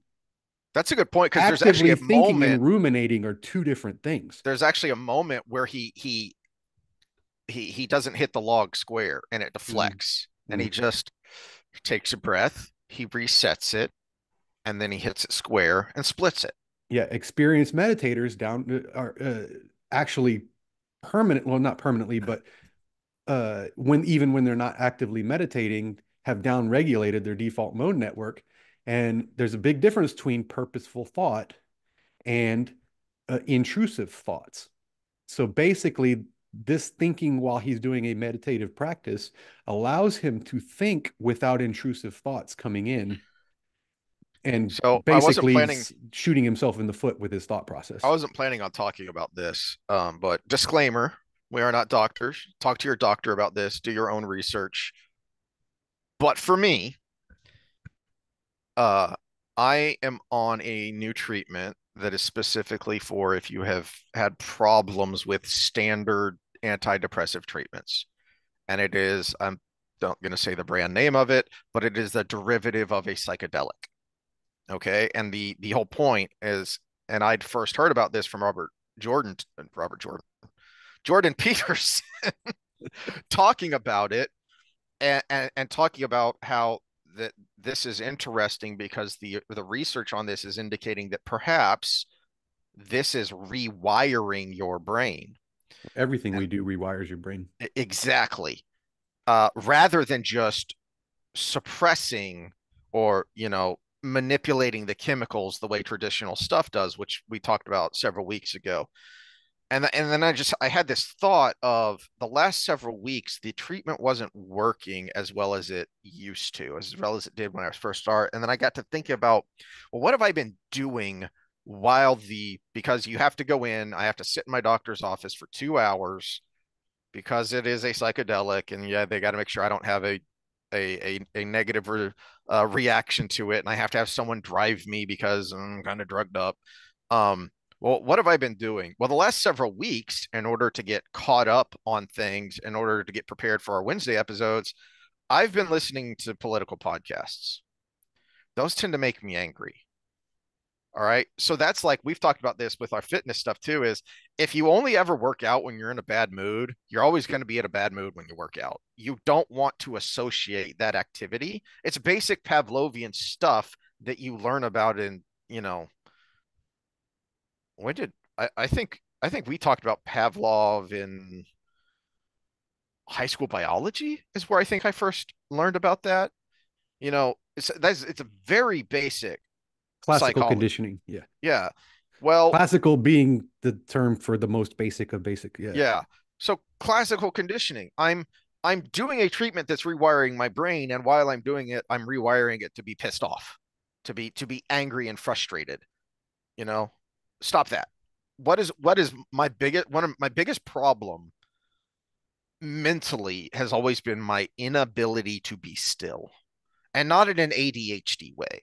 In a my brain won't stop moving way. That's why I have trouble falling asleep is because as soon as I lay down, my brain starts to race. Right. When I With first intrusive thoughts. Yes. All right. So when I first tried to meditate, I just knew like fortune cookie stuff. I didn't actually know what that meant. So I was thinking, oh, Bruce Lee says empty your mind. That means shove everything down, just cram it down. No, no, no, no, no. Eventually, I learned from a philosophy professor who had spent time in Japan studying with Zen Buddhists. No, no, no, no, no, no. You let when a thought comes up, you consider it. You don't shove it away. You consider it, and then you let it go, and it just evaporates. You just let it go. Oh, okay, that makes sense. I can do that, except I couldn't do that. I couldn't let it go. It was I would dwell on it, and then even if I let it go, well, that would just spark another thought. You know. That's where the breath work comes in because you're focusing on the breath and you're counting and you're holding and you're breathing out and you're counting and you're holding and that intrusive thought comes in and you say, "Oh, that's interesting." But one and you focus on the next breath. So you say you acknowledge the thought, but then you say, "But I still have to breathe." So hold that thought for me real quick and you just keep going. So this week, what I decided I need to do every time is rather than listening to, you know, even if I wasn't listening to a political podcast, I listened to a gameplay podcast of dorks playing Pathfinder called the Glass Cannon Network. But even that's a distraction. So no, what I'm going to do is I'm going to listen to music that takes me to my happy place, which is Hawaii, because I was a kid there, and so I didn't know any of the problems. I was just a kid in perfect weather, running around outside, playing all the time, going to the beach every weekend, etc. So I listened to Hawaiian music, and also because I don't know the words. I used to know a little bit of Hawaiian. I don't know any of it anymore.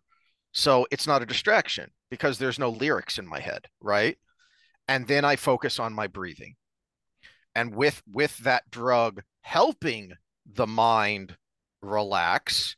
I'm able to consider, let it go, man. Just let it go. Just sit there and breathe. And I've got pretty good noise canceling headphones, so all I hear is my own breath and the music, and just let it go, man. And it's just meditation is about calmness, is about being. This is why we focused on when Rand finally comes back earlier, when when Min asks, I "Where have you been?" existed. Existing. Yeah. I didn't know that was that hard. Well, actually, kind of is. So that's what Perrin is trying to learn here, and it's not an accident. It's minor spoiler, but it's not a big deal. It's we're going backwards in time, which you see a little bit of when Perrin has the thoughts and the colors pop up, and he thinks of Rand, and you realize, oh wait, he's his timeline right now. His storyline is behind where we've left off with Rand. It's not an accident that he is going to in the wolf dream when he finally catches up to Rand, he's going to witness this transformation from inside the wolf dream. That's not an accident at all, because that's what Perrin is trying to learn. He's trying to learn how to exist. Well, and yeah, let's save more of that for when we actually talk about that Yeah. Yeah. on Wednesday. Uh, But because that's why I we're like this already chapter we're so already much, over is two because hours here. it's showing you the process. He's not there Mhm. yet, but this is set up and payoff. This is setting up that payoff. All right. We are done with chapter 24. And speaking of Rand, we'll get to him next time. So that was a good stopping point, because we'll get back to Rand, and I don't remember what chapters are after that.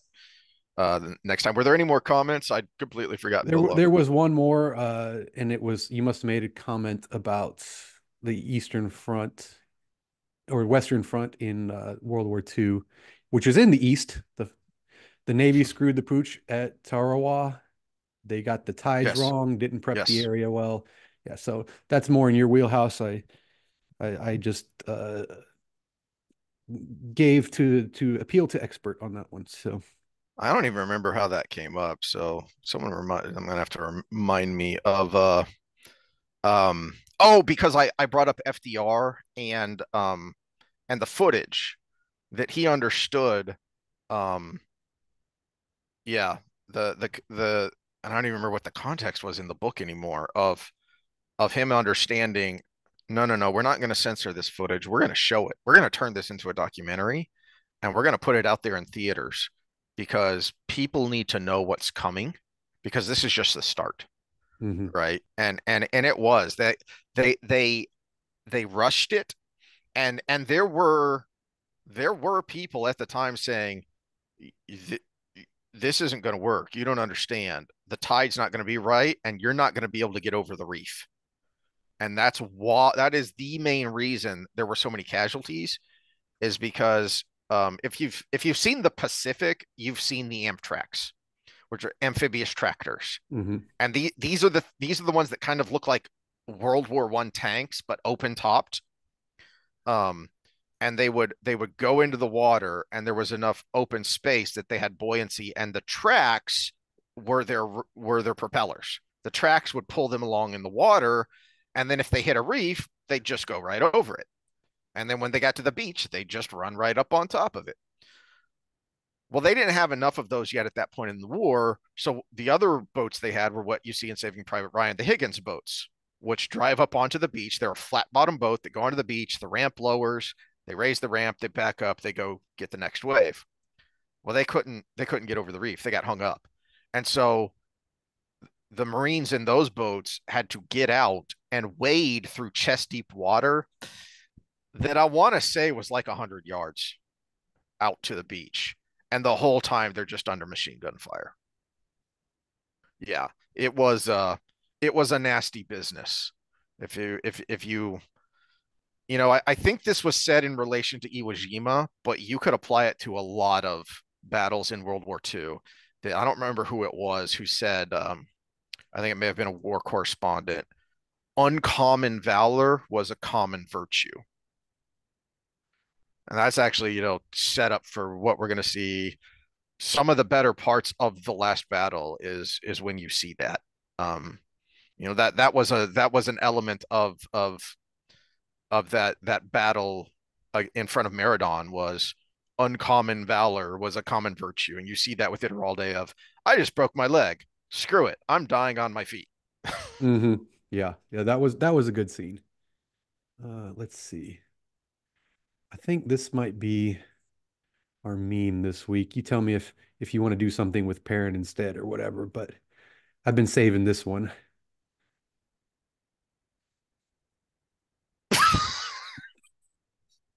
If you're just listening, because I think Scott just listens sometimes, it's the Steven Crowder with the change my mind sign, and it says Gawyn is great because I hate Egwene and she deserves him, which is true because let's of the way she treats him. let's save that for the next one when they actually get together. Let's save that one for that episode. And if you've got a Perrin one, No, we because I might. already have one for that. Hold on. Oh no, There's there's more. one I've even got better. plenty of Gawyn and Egwene ones. Oh Here, geez. here's the one I was saving for that. Oh.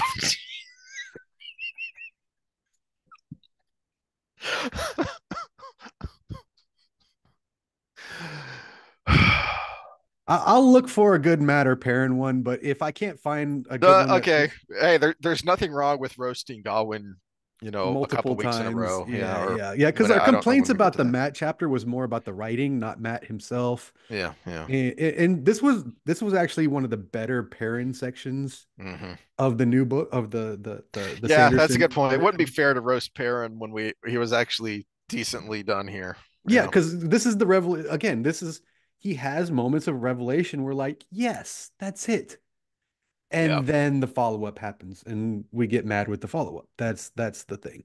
Yeah. It is our frustration with Sanderson really is, and again, we've said it before, but I want to go ahead and say it again so we're not roasting too much of the guy was given an impossible task.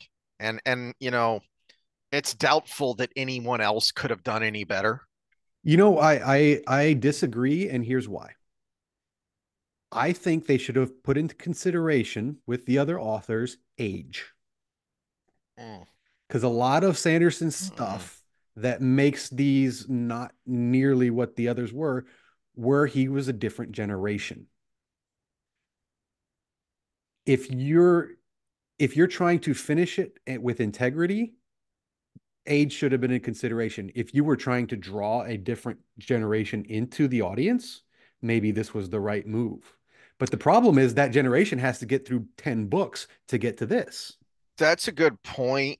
And from what I remember of the articles and the comments about it when the announcement was made and when the books were being finished was one of, if not the main reason Jordan chose Sanderson was one, he thought he was a good writer, but two, and I think most importantly, they had very similar styles, which makes sense when you listen to or read interviews by Sanderson, who admits that, yeah, Eye of the World was a huge influence on me and becoming an author. And Mhm. so he writes. I don't think all of his books are this way, but he writes with that third person point of view that Jordan did, which was so different and that I liked so much. He writes with the same style, so stylistically, it was thought this will be a less jarring difference. This will be an easier transition so that it will hopefully flow from the end of Knife of Dreams through to the end of the series. But to your point, there's definitely a lot more to Jordan than just style. And it Mhm. is it is his age and it is his life experience that he consciously and unconsciously poured into these characters and into this world. Yeah, and just his background of having done stuff before he was a writer is is a difference between Sanderson's just always been a writer. You know, you know, and kudos to him for doing it, but there's a trade-off there. Yeah, there is a trade-off. You got to deal with the fanboys. Yeah. Mm-hmm. So, all right. All right. Anything else before we close out? no closing thoughts. If you're listening to our political episodes, some of this is actually going to carry over into what I think we're going to talk about on Wednesday or Tuesday, whenever we do that, whenever your schedule allows. I think our normal schedule is going to be fine. We're going to talk about how nature isn't evil; it just does. But girls these days are morons, and they don't understand that. In fact, the fact that nature just does is why girls are morons in this situation that you're talking about. Ask the guy who documented these things and ended up documenting his own death. Yep, Oh wait, we can't ask him because he documented his own death. yep. Yeah, so yeah, you might be able to get it from those context clues. All right. All right, see y'all then. Later.